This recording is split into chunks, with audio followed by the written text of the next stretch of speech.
stab those brakes, chuck it in, foot to the floor, torque steer, but come on.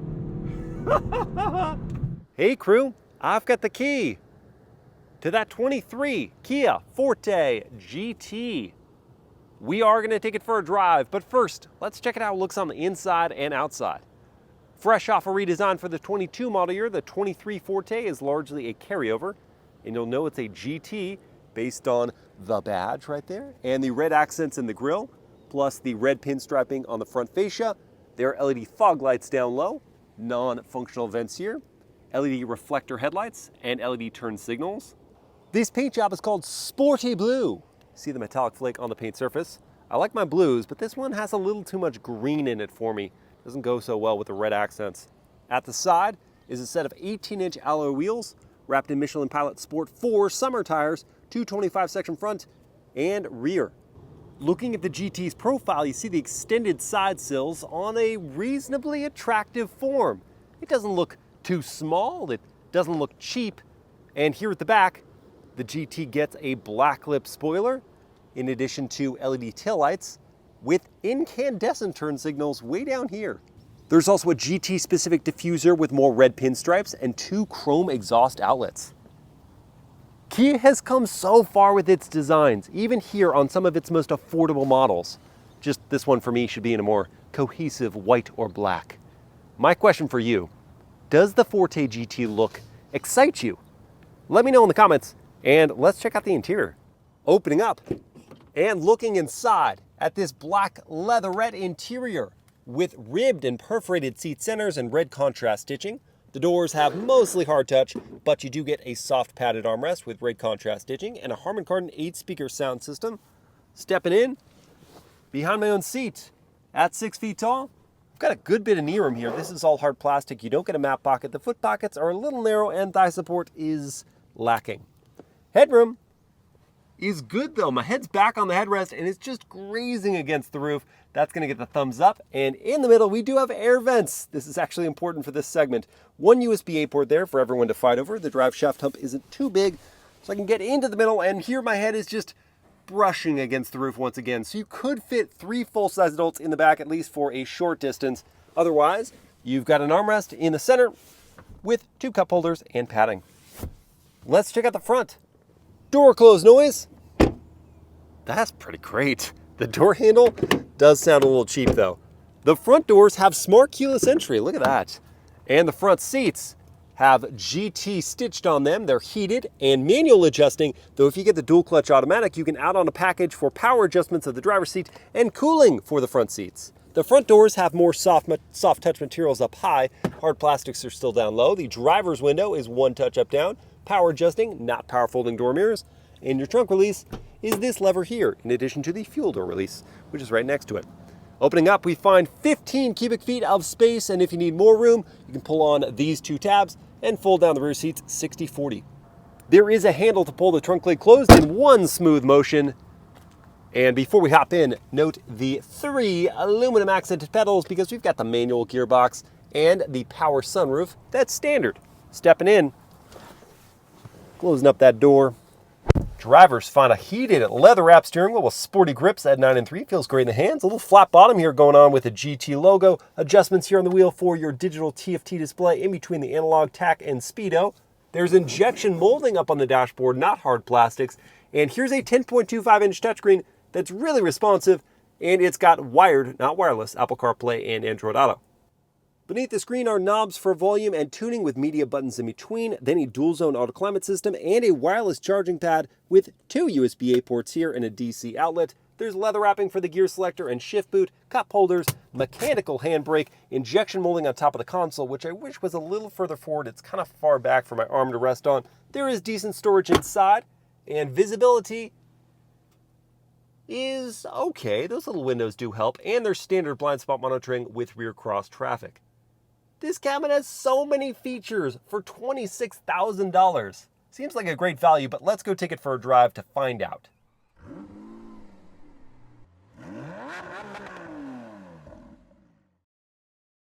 All right, let's fire it up.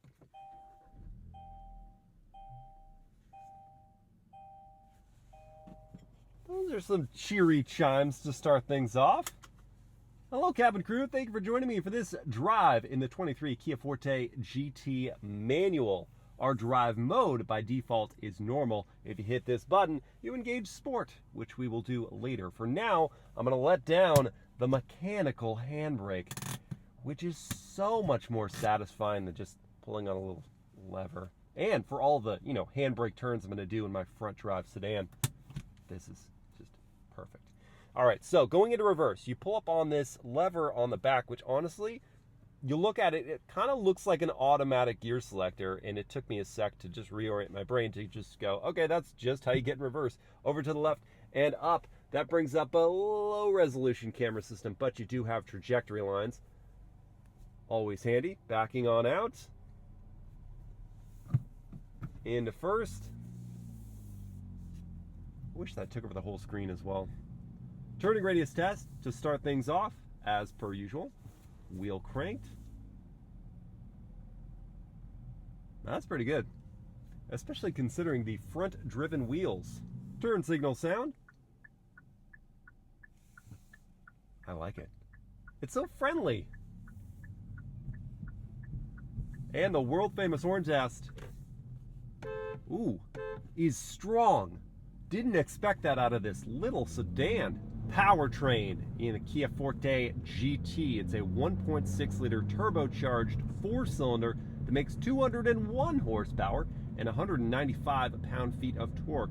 That is routed through your choice of a 6-speed manual or a 7-speed dual-clutch automatic gearbox, both being pretty awesome transmission options. And that is sent, as I've said now a few different times, to the front tires exclusively. Now, what's really interesting about the Forte GT is that it's rivaling a vehicle that is manual only, the Honda Civic Si. And so here, this invites a different segment of buyer, one who doesn't know how to drive manual or perhaps doesn't want to learn, which is a bummer because this is a very easy to drive manual gearbox. It's so forgiving. The clutch engagement and release point are clear and, again, very gracious of you if you kind of let your foot off too quickly or hold it on there for too long. It's not going to rob you of getting into the gear or give you a real clunkiness as you engage that gear.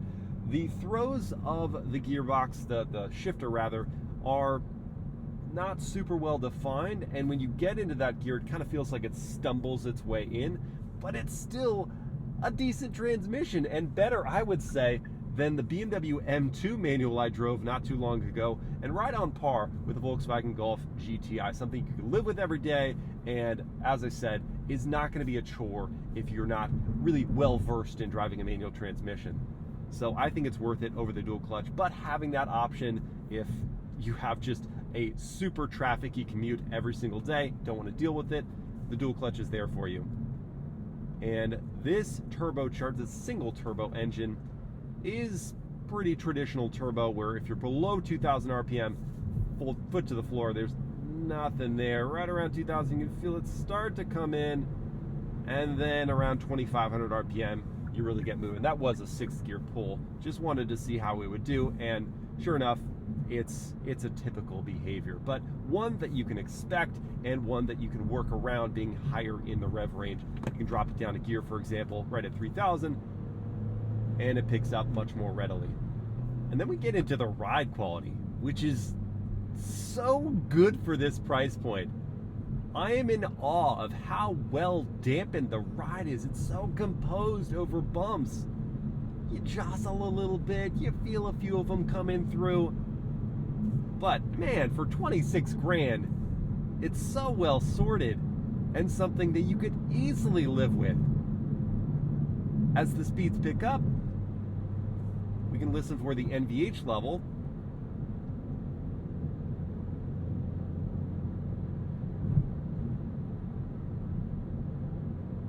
The Forte GT's cabin quiet at these speeds is on the better side of what I would expect for this price, for this segment. It's not a revelation. There is tire and road noise that comes through, but the wind noise is pretty low. You can easily have a conversation with your passengers in both rows. I'd commute in this, no problem whatsoever. The engine's not making a lot of noise either. And even in 6th, you got the passing power when you're, again, in the right part of the rev range.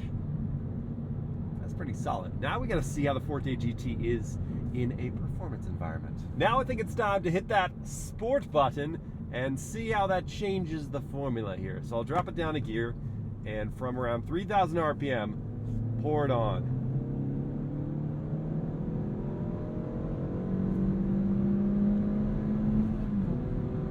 Oh yeah, it's not slow. It really gets up and moving.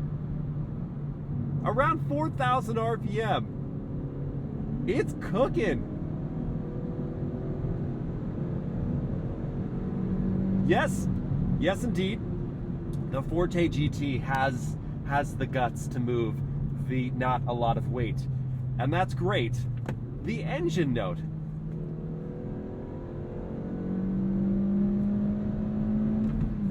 Isn't all that bad either. It's not savory per se, but it doesn't sound like it's really being put through the ringer.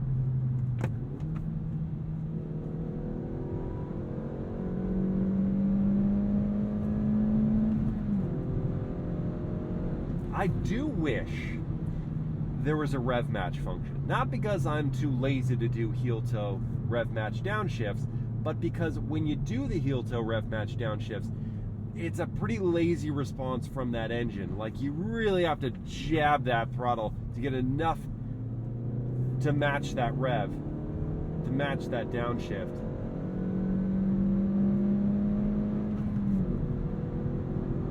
But I am quite pleased with the with the straight line momentum in the Forte GT, and taken from an anecdotal experience on the highway. There's plenty of passing power here.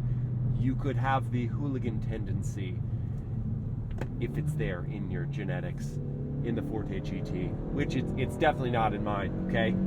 It's not a thing.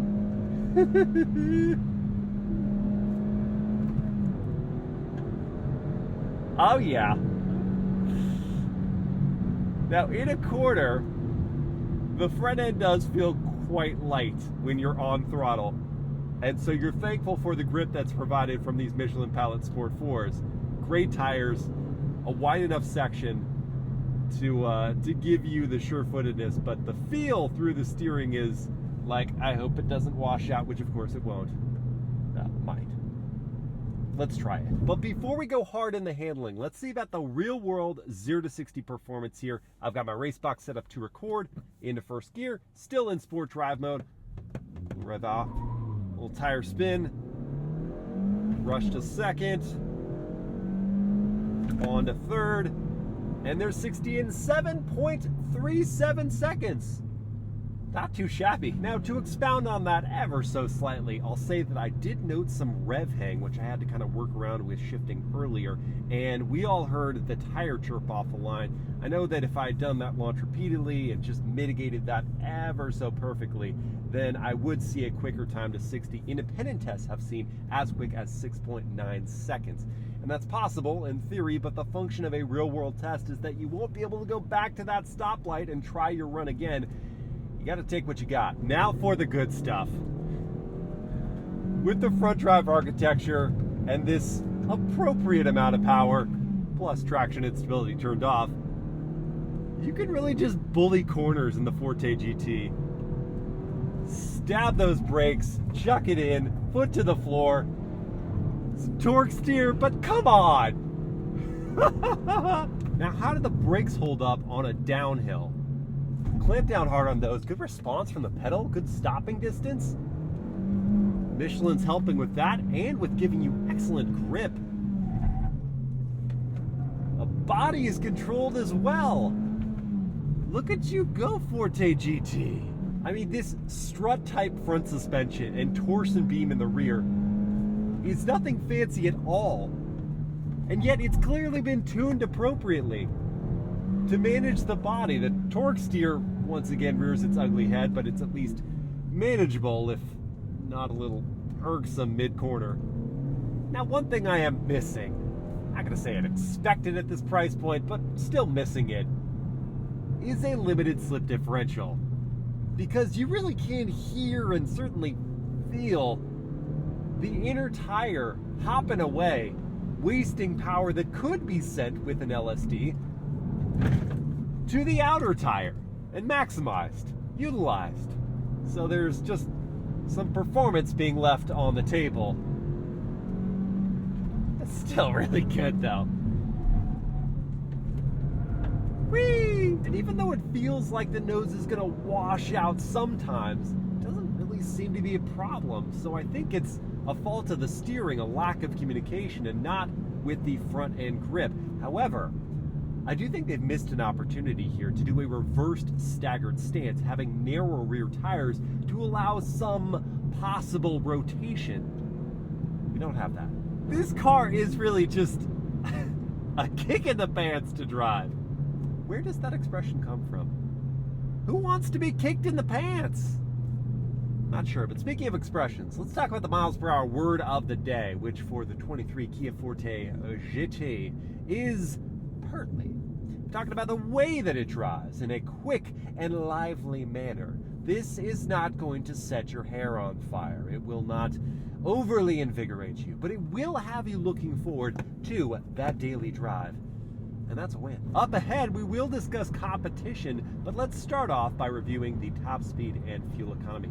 Top speed for the Kia Forte GT is 132 miles per hour, and the fuel economy is 22 mpg in the city, 31 on the highway, and 26 combined. The starting price for the Forte GT is the same price as this one as tested, 26,215 buckaroos, and if you want the dual clutch automatic, you can have that for no extra cost. As far as competition is concerned, I've mentioned the Civic Si already, and I would say it's the most direct competitor, both in price and in performance level. The Civic Si starts at just under $30,000. It makes 200 horsepower on the nose. It gets to 60 in 6.8 seconds, has a top speed of 137 miles per hour, and fuel economy of 31 combined. But there's also vehicles like the Volkswagen Jetta GLI. I'm just keeping it to sedans for right now. That one starts just under $33,000. It makes 228 horsepower, gets to 60 in 7.1 seconds, has a top speed of 126 miles per hour, and fuel economy of 30 combined. There's also the Subaru WRX that starts at just under $32,000. It makes 271 horsepower, gets to 60 in 5.4 seconds, has a top speed of 145 miles per hour, and fuel economy of just 22 combined. So what is my verdict on the Kia Forte GT? Under two conditions would I recommend this over its competitors. One, if you need the dual clutch automatic, you can't drive manual or you just don't want to, I wouldn't steer you towards the CVT of the Subaru WRX, nor would I really steer you towards the kind of lack of value proposition of the Volkswagen Jetta GLI, which has its own dual clutch. So I would say get the Kia Forte GT. Or if you are very budget constrained, whether it's your first car or you don't have the extra money to spend on the competitors, there is zero shame in driving the Forte GT. I'd get it in maybe a different color, but man, for all the features you're getting with pretty solid performance for $26,000, they've done a great job here. They really, really have. But if I had a little extra money, I would either spend it on the better steering, better manual transmission, better looking Civic Si, or I'd pony up a little more for the power and the all-wheel drive system of the Subaru WRX. I'd even overlook its design misdirections in the rear end. That's what I think. But which would you guys choose? Would you get the Kia Forte GT? Would you get the Honda Civic Si? Would you have the Volkswagen Jetta GLI? Or would you get the Subaru WRX? Let me know in the comments. And I hope you guys have enjoyed this POV drive review. If you did, please like, comment, and share it. Subscribe to the channel. Hit that bell to get notified. And I'll see you again next time.